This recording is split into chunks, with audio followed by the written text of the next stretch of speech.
Dalla malam kai. Ku ba da kuɗin caji kuma kuna caji banda ne. Babu tun da kai ba ka This man!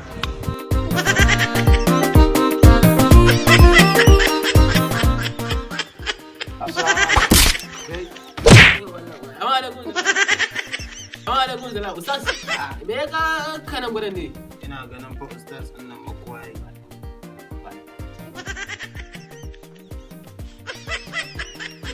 Buga, wallahi ustaz ya zo da san kayan caji. She what? Ba shi bane nake gani a masallaci ba in nazo wucewa don kuɗi. Yana maka waya zai go? You stupid! Ustaz nan ba ta ya ga zo ana amsa ba, ni kaɗai ne ban buga a cikin su sosai ba.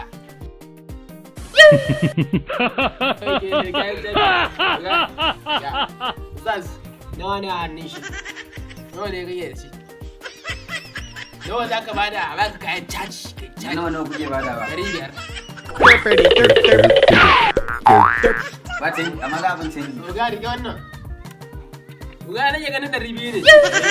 Wannan ai 200 ne. Ga nan ustazu. Ya rai cuci ne. ya ustaz. Buga.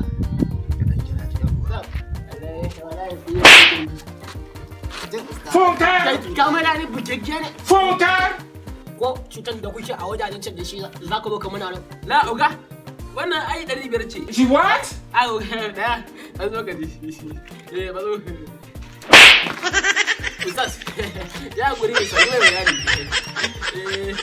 Dan me yasa za ka mana 200 nan? Ba 200 bace 500 ce.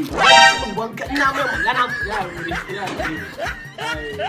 Ya ce 500. Ba shi kudin shi wara masu 200 ba. Sabon kudin da Buhari ya muku. Sabon kudin da Janar Buhari ya muku. Gaskiya ne ba. Wallahi 500 ne. Mu gani. Ya ta ce 20. Yana 200. Wala suka samu ta kenan. Ba shi ne ba shi kayan nan. 500 ne. Bari ma sa ta jutun da wuri ma tun kafin. Kawo a rike ma uga.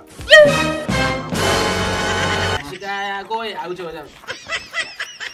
Amma ustaz ka ringa taka sosai idan da ka zo next time ka gane ka zo kallon wannan guda biyu.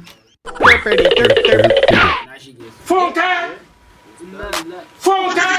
Uga wannan kayan cajin amma ya fi kowanne ya haɗe ko? Daga Colombia aka to min da shi. Uga kan leta. Ku tsaya. Na tuna lokacin da ina cikin tafiya a Kaduna. Na shige. Wajen kofar gidan yan Rufai. A nan ne na ɗin ciwon nan bankin nan CBN.